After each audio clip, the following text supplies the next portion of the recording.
Victor stood before the dessert plates even came out. Champagne flute lifted toward the ceiling fans of the VFW hall. "Give Rafael credit tonight," he said, loud enough to carry to the back tables. 12 years raising a boy that was never his blood. The room didn't go quiet all at once. It went in pieces, a fork setting down near the buffet, someone's laugh catching halfway out of their throat, Coach Alvarez turning his folding chair around to see who'd said it. Danny Ruiz, who'd played shortstop next to Mateo since they were 9, sat with his own trophy halfway to his lap and just stopped moving. My hand found the edge of our table and pressed flat against the papercloth before I understood I'd reach for anything at all. Victor Aponte kept going.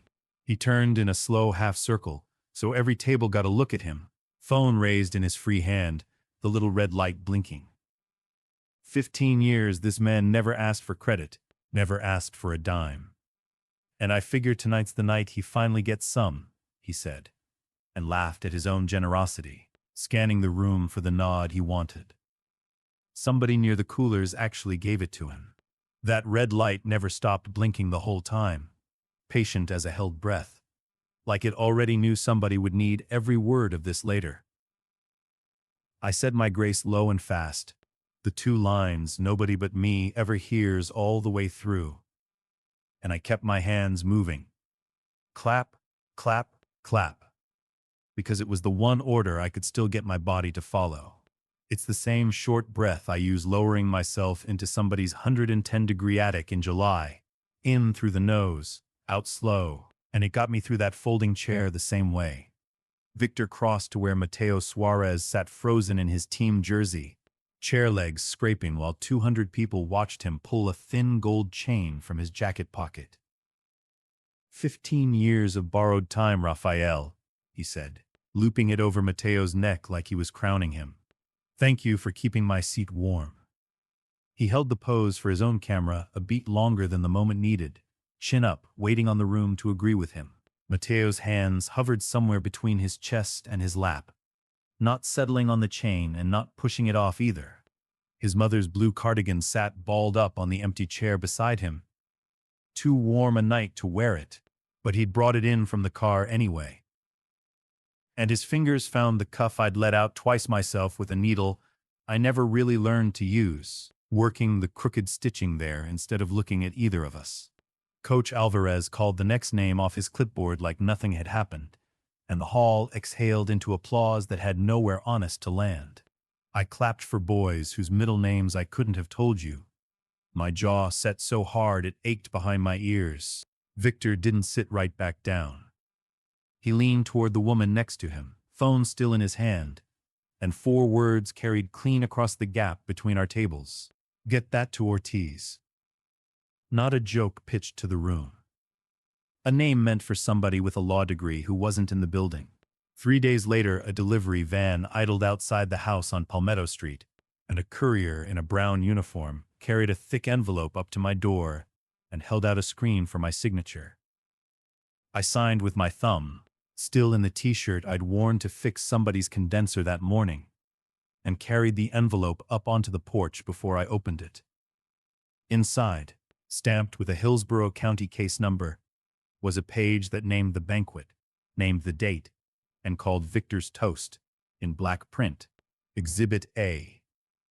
I stood there on the top step and read that line 3 times, the gold chain still catching porch light from where Mateo had left it coiled on the rail the night before.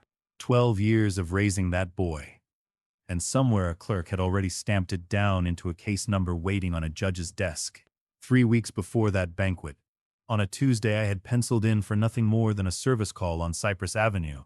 Victor Aponte let himself through the gate and knocked twice on the frame of the screen door. I opened it with a coffee cup in each hand, a habit left over from years back that I still hadn't fully broken, and had to shift both to one arm before I could shake his. He didn't wait to be asked in. The morning already had that thick, wet heat that fogs a windshield before 8, and neither of us moved to sit. He stood on the top step in a linen shirt too pressed for a weekday morning and set a manila folder on the porch rail between us, squared at the corners, like he was laying down a hand of cards he already knew would win. I didn't know it yet, but the careful way he set it down was the last polite thing Victor Aponte was going to do to me. Had the test redone, he said. Independent lab this time. No argument left in it. He tapped the folder once with 2 fingers. I'm here to correct the paperwork, Rafael. My name where it should have been from day one. I didn't touch it. Mateo's 15. He's got a father. He's got my blood in him, Victor said, whether the papers caught up yet or not. He reached into his back pocket for his wallet, thumbed out a business card with a lawyer's number on it, and for half a second, before the wallet snapped shut again, I caught the edge of something folded soft and yellowed tucked in behind his license, a hospital bracelet. The kind they snap on a newborn's wrist. He closed the wallet before I could ask, and neither of us said one word about it. I've turned that half-second over more times than I can count since, trying to decide whose wrist that band had circled first. I've got a service call, I said. Leave it on the rail if you want. I'm not opening it standing up on my own porch. He laughed like I'd made a joke, said something about how I'd always been good at keeping steady under a hood, and started down the steps. Then, hand already on the gate latch, he turned back like the thought had just landed on him. I'll be at his banquet next month, by the way. The baseball thing. He said it easy, the way a man confirms a dinner reservation. Figured it's time I reconnect with him proper. He didn't wait to see what my face did with that. He was already crossing the yard to his car. I went to Seminole Heights anyway. The Ramirez family had been without air 2 days into a heat advisory, the kind that turns a 2-bedroom house into an oven by 10 in the morning. And I had their compressor breathing cold again before noon, wrote the invoice balanced on my knee the way I always do, and didn't say one word to Mrs. Ramirez about the folder sitting face down on my own porch rail 40 minutes away. I made the 3:10 line at East Side like I make it every school day, parked third back from the flagpole, engine running for air conditioning nobody else in that line seemed to need as bad as I did, my shirt already through at the back from an attic crawlspace that morning. Mateo climbed in still talking, cleats knocking the floor mat. Coach is putting us on the tee for a week straight, he said, disgusted by it, like it was beneath him now. A week, Dad. I'm 15, not 5.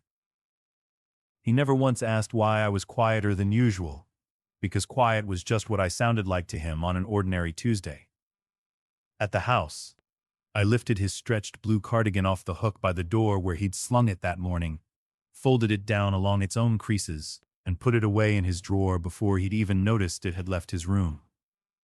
Small thing. I did it anyway. That night, once his light had gone dark under the door and stayed dark long enough that I trusted it, I sat down at the kitchen table with the actual petition Victor's lawyer had filed, not just threatened, and laid it beside the birth certificate I keep in the drawer under the phone book nobody uses. 15 years old, that certificate. The ink gone a little gray at the edges. Yolanda's signature and mine on the same line under a hospital letterhead. The petition ran 4 pages, stapled crooked in the corner. No hearing date typed anywhere on the cover sheet yet. I read it front to back once. Then again, words like petitioner and biological father moving under my eyes like they belonged to somebody else's family. I got up, went down the hall to the closet, and came back with the shoebox of Mateo's report cards, the cardboard gone soft at the corners from handling, rubber banded by grade from kindergarten through 9th, because I needed to look at handwriting that wasn't Victor's for a minute. Every signature line on every one of those cards said Dad, in my own hand, going back 11 years straight, the letters a little steadier by 4th grade than they'd been on the first one. I opened my mouth to say his name out loud, Mateo's, like I meant to explain something to him even though he was 2 rooms away asleep, and the sentence just stopped somewhere behind my teeth. No ending to it. My throat did something my mouth couldn't keep up with, and I sat there letting it pass instead of fighting it. I decided, somewhere in that quiet, not to tell him. Not that night, not that week. If Victor wanted this fight, he could have it from me first, before it ever reached the boy sleeping down the hall. I got up once and stood outside his door with my hand flat on the wood, close enough to hear him breathing, and went back to the kitchen without turning the knob. I squared the petition back into its envelope, closed the lid on the shoebox, and carried both of them to the top shelf of that same closet, behind coats nobody in Tampa needs, before I walked down and checked, one more time, that his door was still dark. I did not yet know how wrong a man could be about the reach of his own front porch. Mateo went 5 practices in a row without that chain, and he never said one word about where it went. I found it on the 3rd day, coiled inside a rusted coffee can on his dresser, buried under dead batteries and loose change, and I left it exactly where it was. Some things get buried and stay buried. He started up on Tuesday, during batting practice, lobbing questions between pitches like he was testing how far one could travel before I flinched. "Does he even know when your birthday is?" he asked, swinging clean through a fastball he should have driven to the fence. I told him to keep his elbow up and threw another one. Wednesday, he wanted to know if I'd ever met Victor before that Tuesday on the porch, and I said no, and left it there. He caught the next 3 pitches flush, one after another, like the answer had loosened something in his shoulders, and for a minute I let myself think that was the end of it. By Thursday, the questions had teeth. "You ever think he might actually be right?" Mateo said, not swinging at all, just standing there with the bat resting on his shoulder, watching to see what my face would do. I didn't answer that one either. I scooped the bucket of balls off the grass and told him we were done for the day. He didn't bring it up again on the ride home, and I didn't either, though it rode the whole way with us like a third passenger. Friday, he skipped the extra reps he usually had to be dragged off the field to stop taking, and had his bag zipped before I'd finished coiling the hose. On the walk to the truck, he asked me straight out whether I'd fight Victor for him, or just let some judge decide it. I told him I'd already started, and left him to make of that whatever he could, because it was the truest thing I had that night. Saturday was the scrimmage against Plant City. During the last inning, I sat in my truck instead of behind the backstop, windows down, listening to bat cracks I couldn't see, and took out a business card I'd carried in my wallet for 4 years without once using it. In 15 years of raising him, I had never asked another person to help me hold on to my son. That evening I did. Camila Reyes. This is Rafael Suarez. We met a few years back, outside a courtroom on Twig Street. You gave me your card. I remember the hallway, she said, even if I don't remember your face. What's going on? I gave her the short version, standing at my open door with the scoreboard buzzing behind me. A new paternity test, a lawyer, a petition sitting folded in a shoebox on my closet shelf. I told her a man had draped a gold chain over my son in front of 200 people and called it a gift.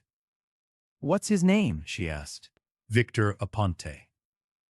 The line went quiet long enough that I asked if she was still on it. "I'm here," she said, and something in her voice had gone flatter, like she'd set one thing down to pick up another. I didn't know it yet, but that pause would be the loudest thing she said all night. I know that name better than most people who call this office. "There's already a lawyer involved," I said. "Somebody named Ortiz. Victor mentioned him the day he came by the house." "Has Ortiz filed anything with the court yet, or is it still just a letter?" "A letter, far as I know, and the test." "Then we still have time to make the paper say something different than he wants it to," she said. "This system was built to trust a blood test over 12 years of proof, and I fight that most days and lose some of them. Bring me everything he's filed, every page you've got, not just the parts that scared you." "I don't know how any of this works," I told her, and hearing myself say it out loud, standing alone in a gravel lot, was its own kind of strange after 12 years of not needing to say it to anybody. "That's exactly why you're calling me instead of doing it alone," she said. "No pity in it at all, just fact. Bring the folder in whenever you can get free. I'll clear the hour." I told her I would. She gave me an address at the courthouse, told me to ask for her by name and skip the front desk, and the line went dead before I thought to ask how she already knew Victor's name. By the time I walked back to the fence, the game had ended.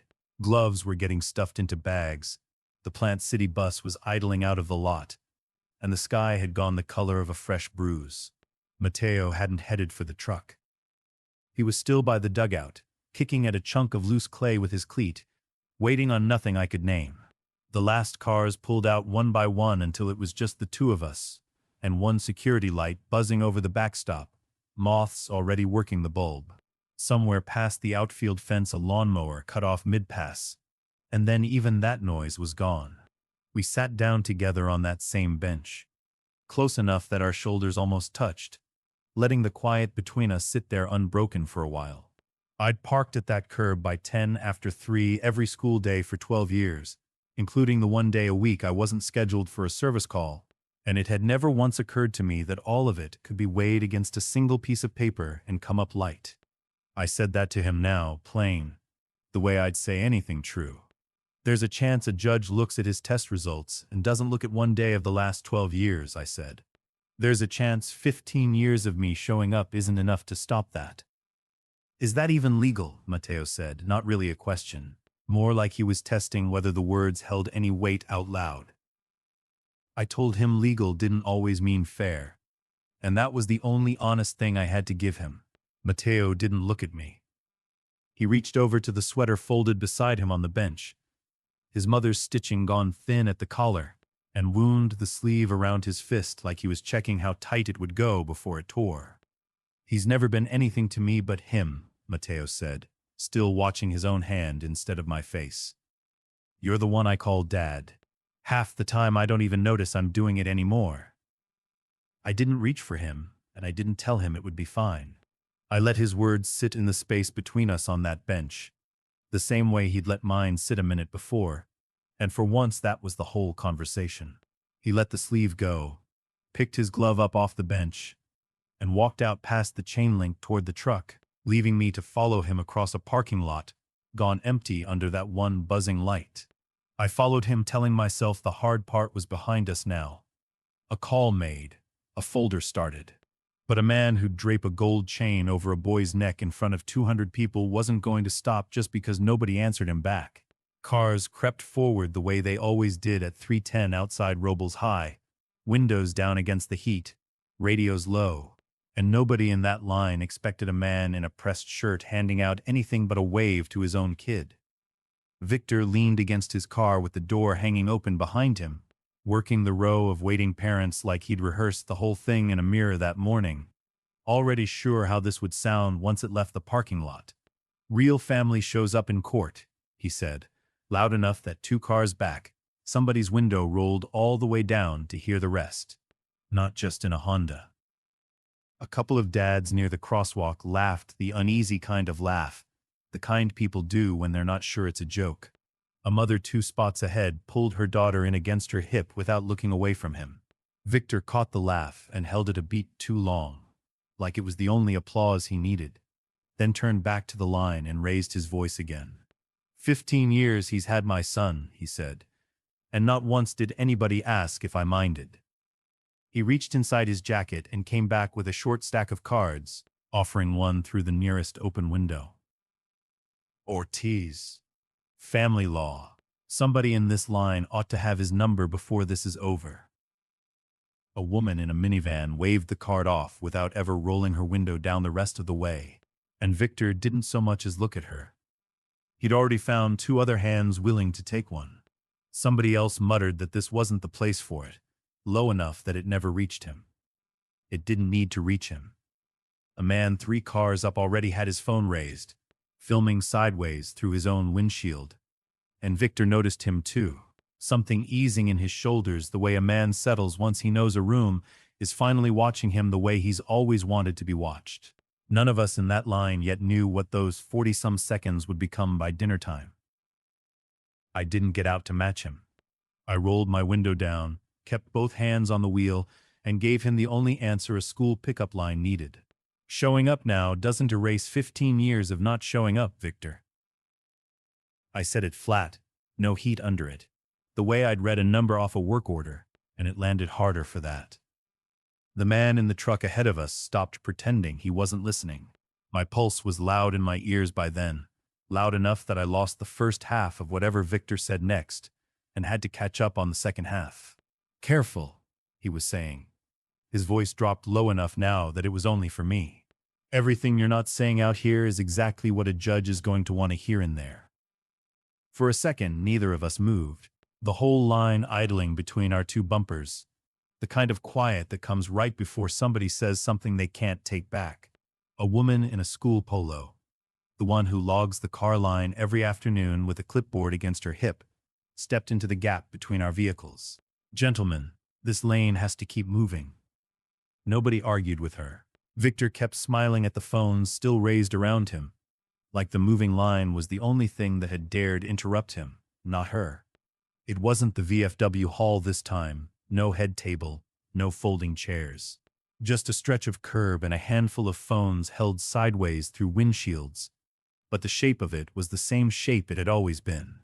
Victor didn't want a conversation with me. He wanted a room, any room, as long as somebody in it was watching him have it. The line lurched forward a car length, then another, radios coming back up under open windows like nothing had happened at all.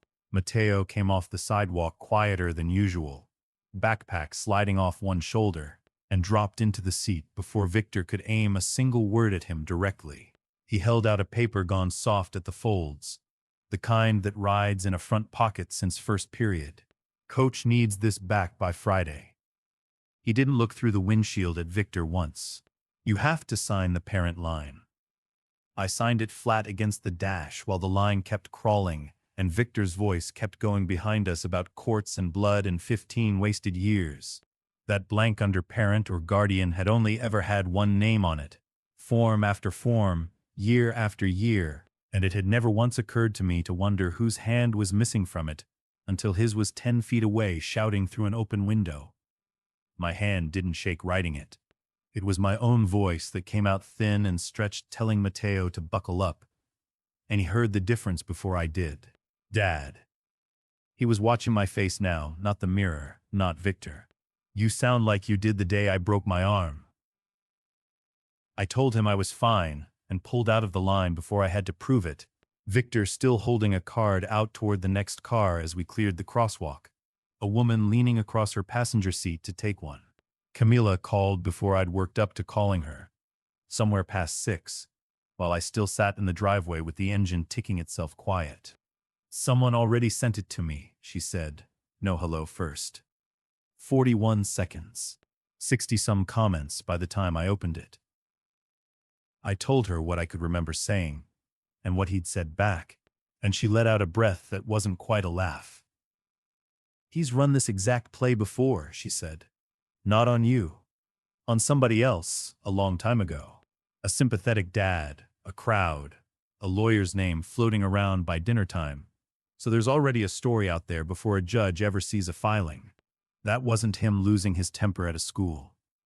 That was a performance for whoever had a phone up, and every one of those phones just did his job for him. So we let it sit there," I said, "and hope nobody watches it twice?" "We let it sit there," she said, "because I've got something better to spend our week on than a video. Give it 2 days, and there'll be a version of today going around with my father sounding like the one who got wronged." I asked her how she could sound that sure about a man she hadn't spoken to in years. She went quiet on the line, quiet enough that I checked the screen to see if the call had dropped. "Because I still have some of what he left behind," she said. "Boxes I never got around to burning. I wasn't even looking for anything about you or Mateo. I was digging for an old lease. And this is what I found sitting on top of it instead, like it had been waiting on me. Tax returns, filing cabinet stuff. Things I never had a reason to open again until this week."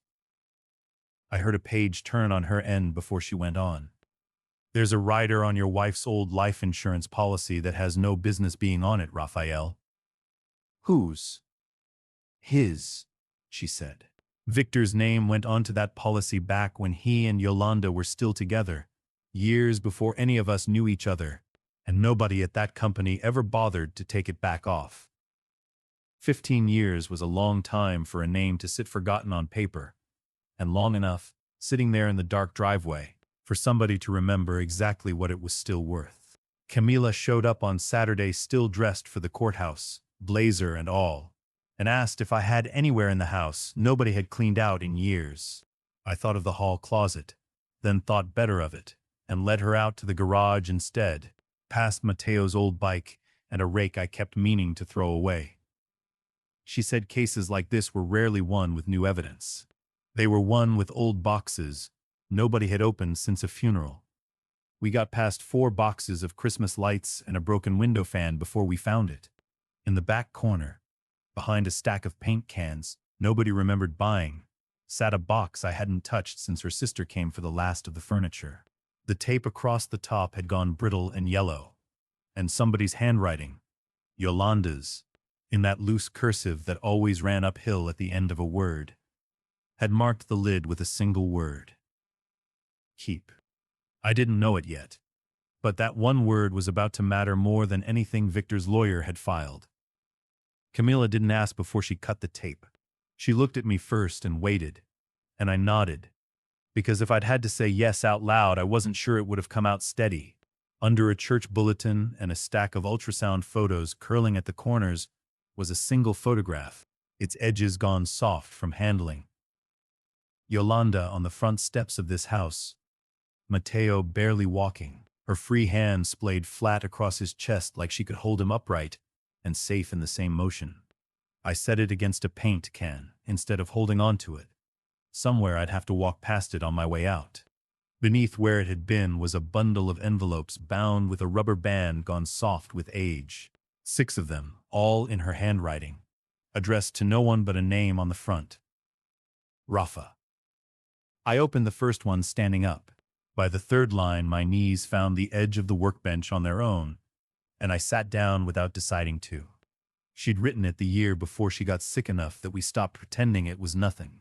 Rafa, if you're reading this, something made you go looking, and I'm sorry I wasn't there to tell you myself. I put your name on that certificate before either of us had the words for what you already were to him. I'd watched Victor leave twice, his own blood both times. Easier for him than skipping a Sunday. I wasn't betting our son on a 3rd time just because the truth would have been simpler on paper. If that door ever got tested, I needed you to know I'd make the same choice again without blinking. I read that last line twice, set the page face down on my knee like it might keep talking if I looked away, then picked it back up 10 seconds later anyway. 5 more envelopes sat in that same bundle, dated across the year that followed, and I left every one of them exactly where it was. That first page had already given me more than I'd walked into that garage looking for, and it outweighed anything a courtroom was about to hear from the other side. Camila read over my shoulder without asking, which from anyone else would have felt like trespassing, and from her felt like the only thing that made sense in that garage. He did that to me too, she said. I was 7. I know exactly what she was protecting Mateo from. She said it plain, no bitterness dressed up as a joke, and went back to sorting envelopes like she hadn't just told me exactly why she'd taken this case in the first place. My phone buzzed face up on the workbench. The screen lit on a photo I hadn't changed in over a year. Mateo flat in the dirt at home plate, glove raised, me down on one knee beside him in a shirt that never came clean. Both of us laughing at something the camera never caught. I turned it face down without checking who it was. She wasn't protecting herself, I said, mostly to the letter. No, Camila said. She was protecting him from somebody who'd already shown her exactly what he does. I folded the letter along its old creases and put it in my shirt pocket instead of back in the box. Whatever waited in that courtroom, I wasn't walking in to defend myself anymore.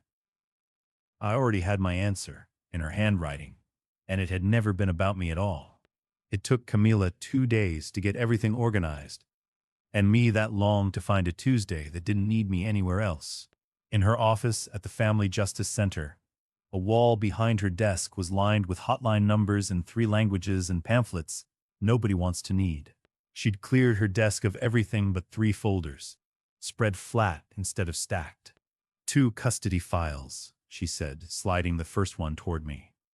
One filed in Pasco County 9 years ago, one in Polk County before that. 2 different mothers, and both list the same unpaid support order going back over a decade. Victor's pattern is on record long before you were ever part of his story. I read names of kids I'd never meet, in counties I'd never been to, both of them toddlers according to the filing dates. Right around the age Mateo was when Victor stopped showing up for him too. My jaw set around nothing in particular. That's not what gets you the hearing though, Camila said and pulled the third folder to the top of the pile. It was the trust, built off that same policy she'd found Victor's name still riding on. Yolanda's name sat typed at the top, mine listed below it as administrator, set to transfer in full to Mateo the summer he turns 18. 3 years from now. 12 years of quiet interest a lawyer would have to sit down and calculate, until a birthday 3 years off turned it into something worth fighting over. He's not fighting for a kid, Camila said. He's fighting for a due date. The paternity claim is just how he gets his name close enough to the money before it moves. How much are we talking about? I asked. Enough, Camila said, that a judge is going to want to know why a man waited 15 years to notice his son existed, right when the number finally got close enough to touch. 4 days, Camila said, closing the folder and sliding it across the desk to me. That's when Judge Nunez hears this. And if I don't say any of it myself? Then I file it and hope she reads between the lines, Camila said. I'd rather you make her listen. Testify. Not a statement I write for you. You, in the chair, in your own words, in front of him. I picked up the folder, felt the weight of 3 years, and one boy's whole inheritance sitting inside a manila cover, and carried it out of that office under my arm like it was just one more thing I had to fix before Monday. 4 days left to decide if I could sit in that chair and say all of it out loud in front of the one man who'd spent 15 years betting I never would. The bailiff read our case number before I'd finished buttoning my jacket, and Ortiz was already on his feet, sliding a laptop across the clerk's table like he'd rehearsed the motion in front of a mirror. 15 years of Tuesdays had led to this one folding chair, and none of it would matter unless the next hour agreed. Camila sat to my right with her own folder squared on her knee, and 3 rows back Mateo had picked a seat where he could see both tables at once. The benches behind us held the kind of half-crowd a case like ours draws, a retired court reporter, 2 people from Camila's office, and a stranger with a legal pad already writing before anyone had said a word worth writing down. I kept the folder Camila had handed me flat against my knee, more for something to hold on to than anything I planned to read from it.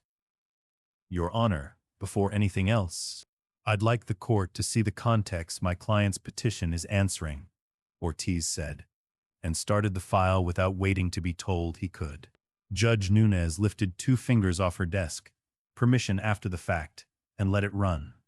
The screen filled with the VFW hall, folding chairs, 200 faces turned toward a man holding up a glass. I heard my own voice answer him, short and flat, the way I had that night. Somewhere behind me a pen scratched fast against a legal pad, and a woman I didn't recognize shook her head slow, like she'd already picked a side. That's the man my client's been kept from for 15 years, Your Honor, Ortiz said when the screen went dark. A father watching someone else raise his own blood. I found my hand already closed around the armrest, knuckles gone pale, before I felt anything reach my chest at all.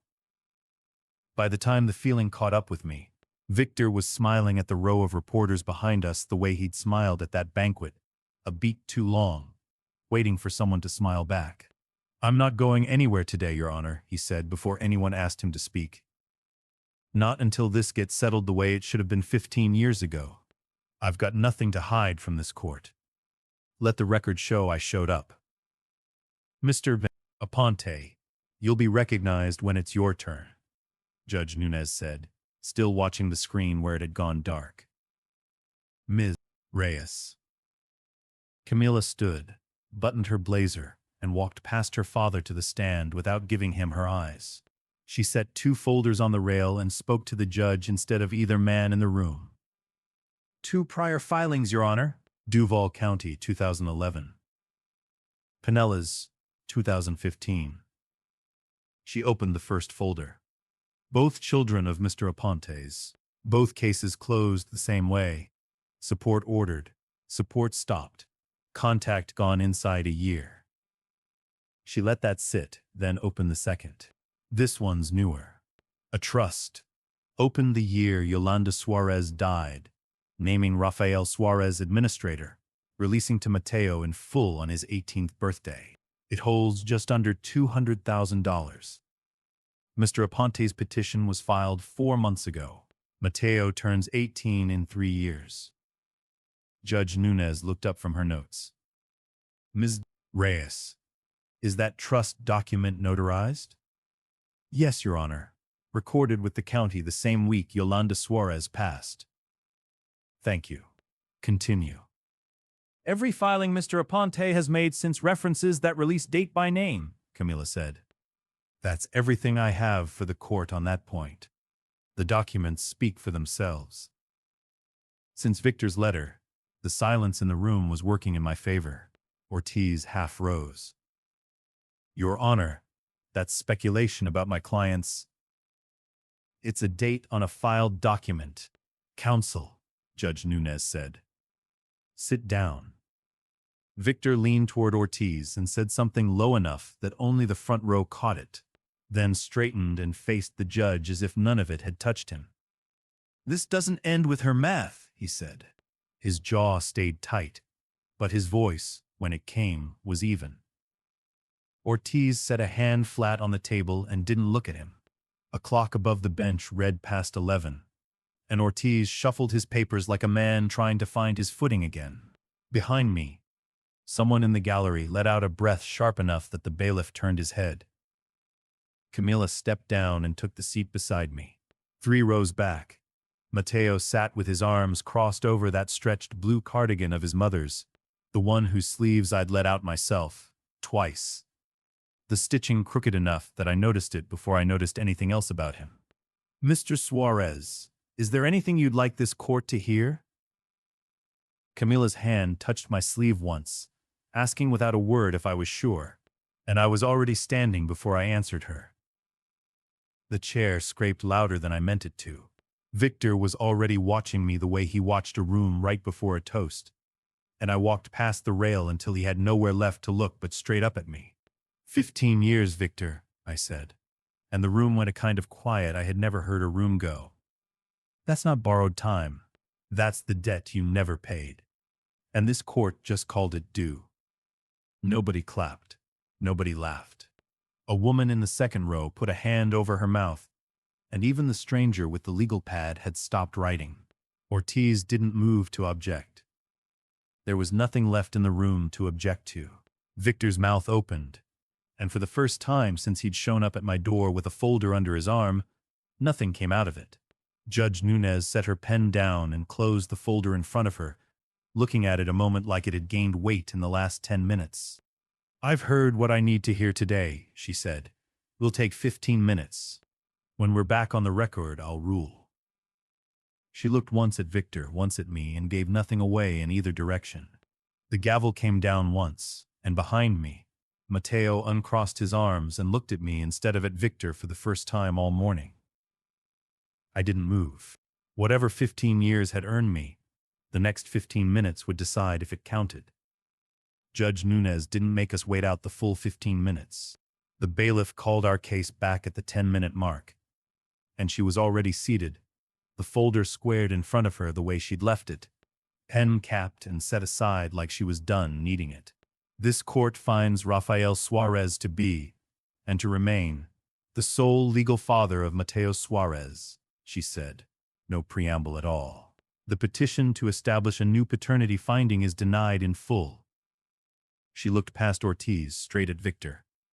I'll note for the record why. This petition was filed 6 weeks after a trust in that boy's name became payable at 18. I don't consider that timing accidental, and this court will not reward it. She closed the folder. We're adjourned.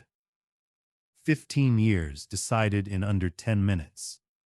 Ortiz was gathering papers before she'd finished the sentence. Camila's hand landed on my shoulder before I'd registered the room, letting its breath out, and behind me a chair scraped back too fast, like Mateo had been holding himself down in it by force. Camila caught my sleeve in the hallway outside, smiling in a way I hadn't seen on her since the day she'd found those letters. "He can't come back at you on this again," she said. "Not on paternity, not on the trust. That part's finished." All I could manage back was a nod, useless as it looked. Outside, the parking lot shimmered with the kind of heat that used to mean a full day of service calls before any of this started. Victor caught up to us before we reached the truck, jacket over one arm, moving faster than a man who'd just lost usually moves. Rafa. Nothing like the banquet in it, nothing like the school pickup line either. "I want you to know, this was never about money for me. I wanted to know him." "You had every year you needed for that," I said. "That door's shut. You don't get to file a claim on the years you skipped." He tried once more, quieter. "Can I call him sometime? Birthdays, maybe, nothing more than that." "That's not mine to give." I nodded toward Mateo, already 3 steps ahead of us across the lot. "It's his." Mateo hadn't said a word through any of it, hands jammed in his pockets since we'd stepped out of the courtroom, and I thought he'd just keep walking straight to the truck without stopping. Then he stopped. He turned and walked back the other way, past Victor, near enough that Victor could have said something and didn't. He crossed to Victor's car instead, dug the chain out of his pocket, and set it on the hood. He didn't throw it. He didn't slam it down. He set it the way you set down something you're finally finished carrying, nudged it once so it wouldn't slide off the paint, and walked back to us without turning around again. We climbed in the truck. I didn't start the engine right away. I meant to tell him he hadn't had to do that it had always been his either way, and the sentence didn't survive past his name. Tio. He looked over instead of out the window. "I know, Dad," he said. And that was the whole answer. So I turned the key and we drove home in a quiet that didn't need filling in. The house held a different kind of quiet the next morning, the case finally behind us, nothing waiting on the kitchen table but a stack of unopened mail. I carried the folder to the hall closet to put it away for good, and my hand found an old shoebox pushed to the back of the shelf instead. Mateo's report cards, years of them. Every signature line filled out in my own handwriting. The word Dad pressed hard enough into the paper that I could still feel the groove under my thumb. I didn't open a single one. I already knew what every page said. In the kitchen, I reached up for a mug the way I did most mornings, and my hand found the second one right behind it, the way it always did. I caught myself the way I always did too, fingers already lifting to slide it back onto the shelf. This time I didn't. I set it down next to mine on the counter, filled both from the same pot, and left the second one standing there in the morning light while I went down the hall to wake my son for school. I'd said as much once before, to a man 2 doors down fighting the same fight, because he needed to hear it could end this way before he ever sat across from a judge.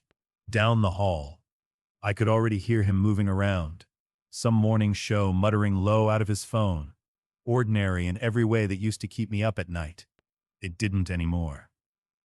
The second cup sat right where I'd set it, steam still climbing off the top, waiting for nobody but belonging to the table all the same.